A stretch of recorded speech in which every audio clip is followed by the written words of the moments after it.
Today, I'm going to continue talking about the media, self-image, body image, and self-esteem, and how the media really skews what femininity, masculinity, females, males, what beauty is, what value is, and how these things are all around us, whether it's on TV screen, whether it's on our cell phones that we all love, whether it's on Instagram, Snapchat, um, marketing, TV commercials, trying to sell us goods or products, all these implicit messages that get into our brains that maybe we don't connect the dots to, but settle into our brains. And then when we start thinking about what is beauty, what is it to be a male, what is it to be a female, what is it to be masculine, what is it to be feminine, and how these messages come in to our minds, and then inevitably for 99.9% of us, we can't live up to those standards because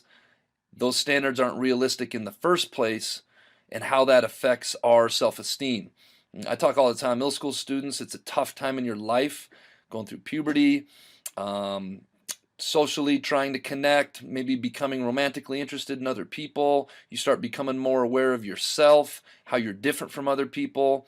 As human beings, we're all very insecure, myself included, your teachers included, your parents included. And these media messages that we get do not help our self-esteem at all. So, talked about females and femininity last week. This week I'm going to focus more on males and these messages that we get from being male, of what it is to be a male, or how you need to be or should be to be a male. And so let's get rocking and rolling on that. The message I want everyone to get is just be the best version of yourself you can be. There's only so many things we can control in life. Each and every one of you are beautiful in your own way. Each and every one of you are awesome in your own way. Just be Bob. Focus on being the best version of yourself you can be, and let everything else be what it's going to be. So let's get rock and rolling on this Bob lesson. Hope you guys go out and make it a great week. All right, this week's Bob lesson, as promised, is called Media, Body Image, and Self-Esteem, Part 2. But first, let's be our best this week at HMS. Let's be safe, let's be responsible, let's be respectful, and as always, let's be a learner. So self-esteem and body issues. At least when I hear that as a topic, my first thought goes like, oh, that's normally a conversation for women. But at least for me, I definitely have a lot of those issues. You know, I'm not the tallest guy. I'm not like long and lean and ripped in this kind of way.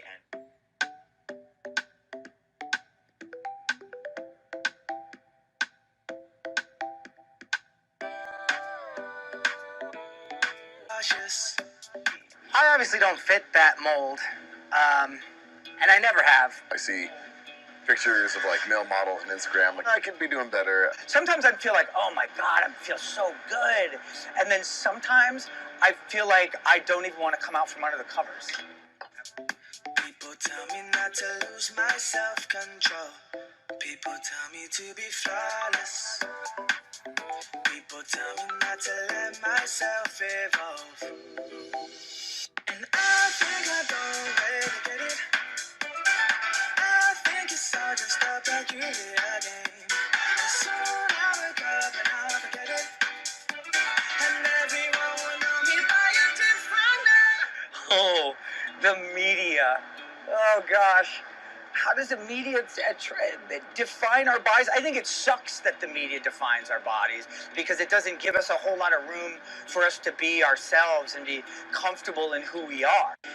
It's taken me, and I still struggle with it to this day. I'm 30 years old, and I struggle with it every single day. I think the media has kind of fueled the emphasis of us looking a certain way. I think before it was about your swagger and your confidence. Right. Now it's becoming more physical. I want it to be stronger.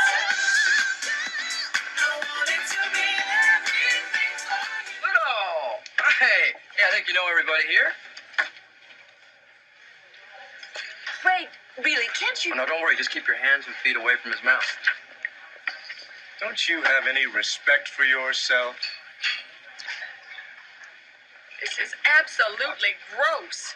That boy is a P.I.G. pig. If I could be stronger, would you believe?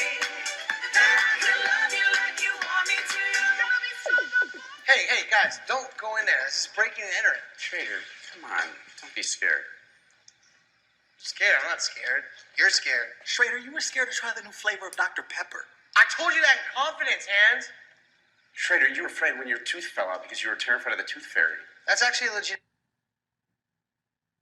Okay. Fine, whatever, dude. Stay here. Fine, I will. Okay, guys, seriously. I don't want to be here alone when the walls start to bleed. Better, baby. Beginning of good things.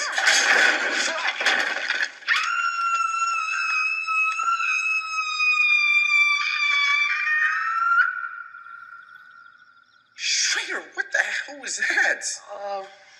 This is embarrassing. Are you kidding? It'd be really cool if you guys wouldn't tell people I scream like that. I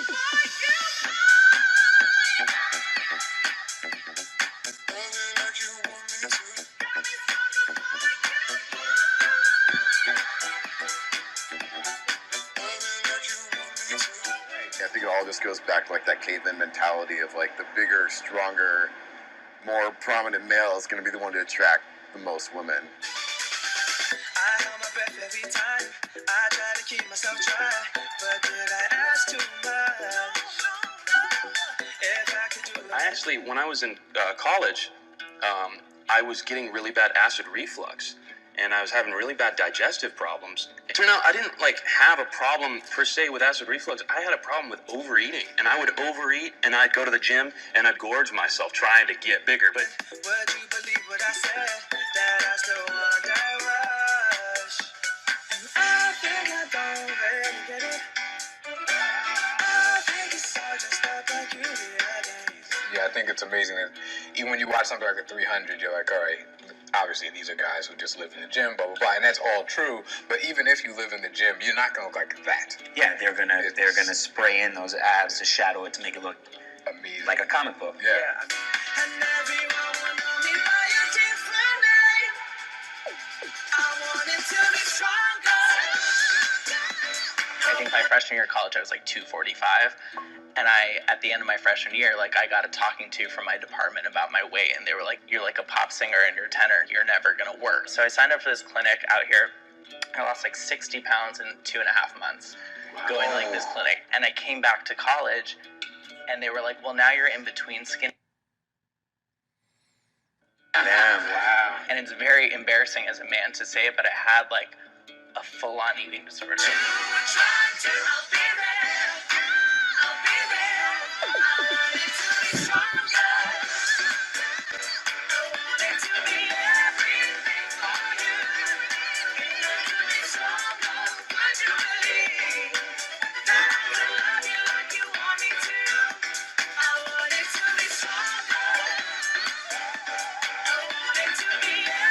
We need to be willing to broaden the definition of what handsome and sexy means. What my body should look like and what your body should look like are completely different things. I don't know that there is a perfect what a male body should look like, because I've seen beautiful male and female bodies in all different shapes and sizes.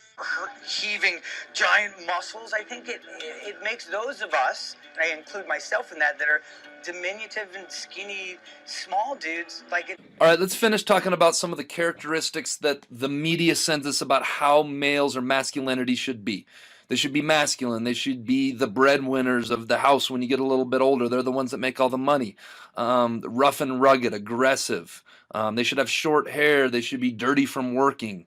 Flawless. They should be muscular. They should be handsome. They should be fearless.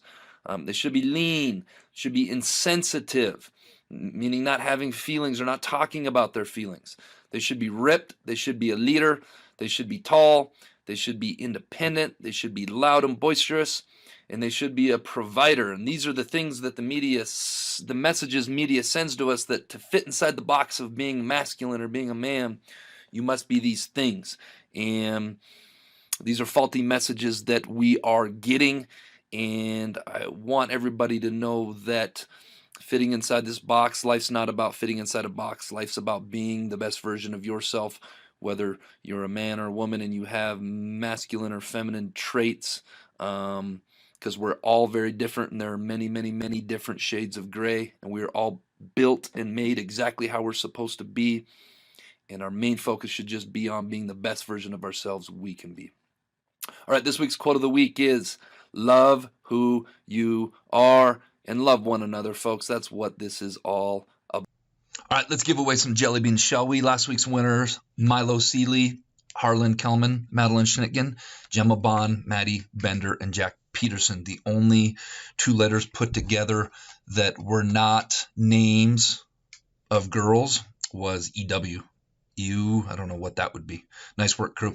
All right, this week's Jelly Bean question of the week. What is the largest number between 1 and 1 million that when written out doesn't contain the letter N? So, for instance, 19 written out would be N-I-N-E-T-E-E-N.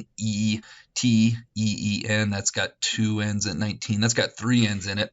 So obviously that would not be 1. That is an example of what we're looking for this week. Good luck. All right, Bobcats, let's make it a great week at the Helena Middle School.